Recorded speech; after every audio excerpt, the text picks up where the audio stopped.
Our next guest, America's Sheriff, Tarrant County Sheriff Bill Waybourn joins us. Sheriff, Godspeed to you. Always good to see you, my friend. Thank you for giving us some of your time today. It's great to be with you, Dana. This very concerning. Obviously, we've talked about rioting, we've talked about protests, and also about some policing. The call to defund the police and the war on cops. I don't know how else to put it, because obviously with any large group of anything, you're going to have some bad apples, but you're going to have a lot more good than the bad. And instead, you don't throw the whole entire thing out. You fix what is allowing either the bad to stay, or you just get rid of the bad. What are your thoughts on all of the discussion on reform? Are they missing something that you think would be incredibly important and would actually go a long way towards repairing the relationship between law enforcement and either the black community or right now just the perception at large? What would you do if you were advising Tim Scott right now, Senator Scott, and suggest to him? Well, thank you for asking, and I think Senator Scott is I'm honored that he's at the tip of the spear of this. I think he'll do good work. One of the things that I would make sure that we would talk about is absolutely police reform. And I always describe police reform as always going on. We're always trying to seek better standards. We're always trying to reach a higher benchmark. So it's continuously happening. But while we talk about these things and a universal use of force issues, which is fine, I think it's great. Here in Texas, for instance, in this part of Texas, most of the agencies around here hadn't taught the chokehold since the 90s. And it's not part of the continuum of force. So it's kind of been pushed aside. Is that look at some of the facts. Let's let the data, let us be data driven, not emotionally driven. Let's take a pause for a moment and let's look at the real data of what is going on. And once that does, as also maybe some root causes, I think should be coupled with this in regards to how we train police officers, and maybe even more training. And it's going to come down to money and time, and maybe lengthening that out and look at other practices around the globe. I would recommend that. But at the same time, parallel to this, we need to look at the root causes of why we're dealing with these people. What's going on out here? The drug market, the mental health issues. I agree that we should look at those a great deal. The destruction of family, the fatherless children that all of a sudden are raised up to be outlaws. So those are some of the things that I would tell them.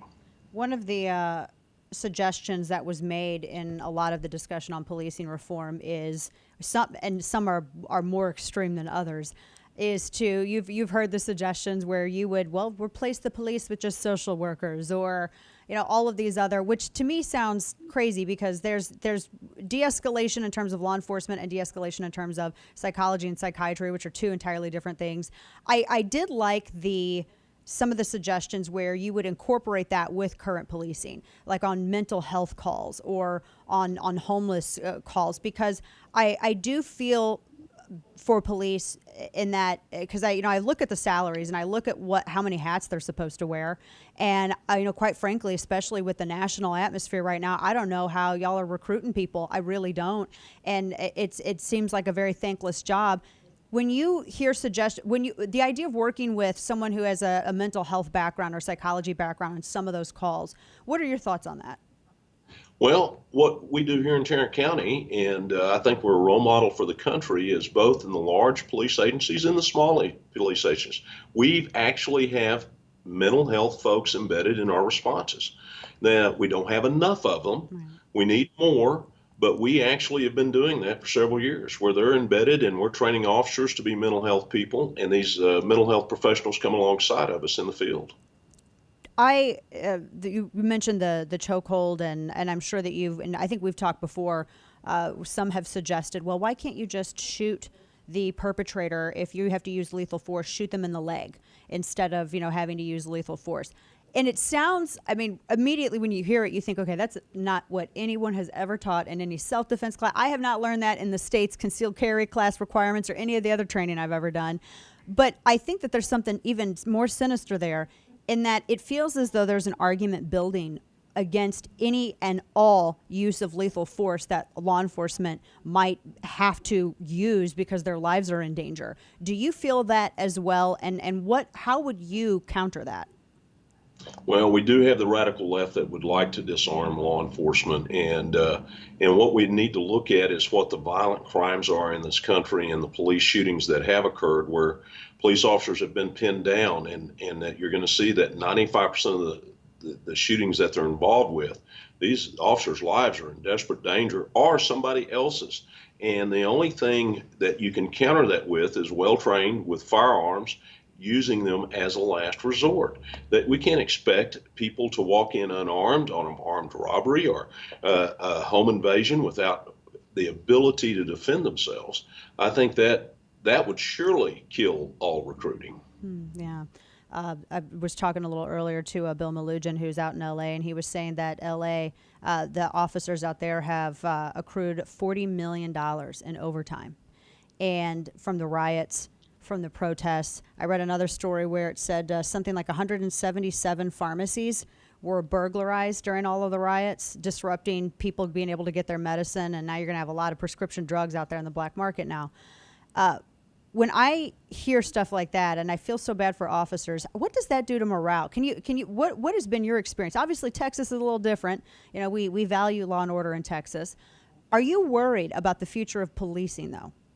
Because of I this? am very worried about the future of policing. We've got Democratic Socialists right here in Tarrant County trying to move in, and they want to take over and really limit law enforcement and really take away some of those things. And I think that our country, our great country, is a rule of law country, and Texas is certainly a leader in that. And you take away that rule of law, you're going to have chaos. And without rule of law, we're not going to have entrepreneurship flourish. We're not going to have the pursuit of happiness going on or people feeling safe. And so I am concerned about some of those things that we as Americans need to stand up, right, left, Republican, Democrat, and say, wait a minute, rule of law is important, and we've got to keep it and establish it and hold on to it. Yeah, absolutely. And especially we need to make sure that rule of law is important. And we don't want to discourage people from joining the force. You know, you don't want to discourage people away from, the profession of being in law enforcement. And it just saddens me. I had members of my family that were sheriff's deputies. And it makes me so sad when I see so many good people caught up in false accusations or yoked with the actions of one bad individual or one bad action. Absolutely. That broad stroke of that, I said this last week, if we had one professor that was a sexual predator, would we say that we can't go to college because it's a dangerous place to be? I don't think so. I don't think that those are reasonable responses. And this situation in Minnesota, I've said if that officer has a jury of his peers and they were really police officers, good police officers, they will take care of the justice matter. Yeah. People would be satisfied with the outcome. Yeah, the situation. One last thing for you with Rayshard Brooks in Atlanta. I was looking at the video. I was going to everything with an open mind. I look at everything I possibly can. I saw, I don't know, maybe 5 different videos from different angles, including security footage of that. And Brooks clearly at one point, you can hear the officers in the video stated he took my taser, grabbed one of the officers' tasers, and as he was fleeing, he didn't just flee, he turned and he pointed it at the officer as well. I have been seeing some politicians out there saying, well, a taser is not the same thing as a gun. So if someone's pointing a taser at you, if you're law enforcement, that doesn't give you the right. But there's a lot more things that go into that. What is your take on the whole taser v. gun debate? Is in training, if you're able to take a taser away from an officer, number one is that hopefully the criminal intent is to not do well. You're there to do harm, number one. And number two is, and then if they use that taser on you and disable you and you go down, then you're at their mercy. And we do not want our police officers at the mercy of outlaws. And I haven't seen everything as you have with that particular shooting. And I have told people we need to pause. Let's let all the information come out. The mayor of Atlanta might have overreacted to this situation. And let's see really what all's going on, because the important angle of that camera is the officer. What did he know? When did he know it? And what did he think was happening there? Yeah. And he might have thought that was a gun. He might have thought something else. But I don't think that we're there yet. We need to know all the facts. And he could have disabled that officer and taken that officer's gun, and then that would have been. And the whole reason apparently he fled was because that DUI would have landed him back in prison. He was on probation, so.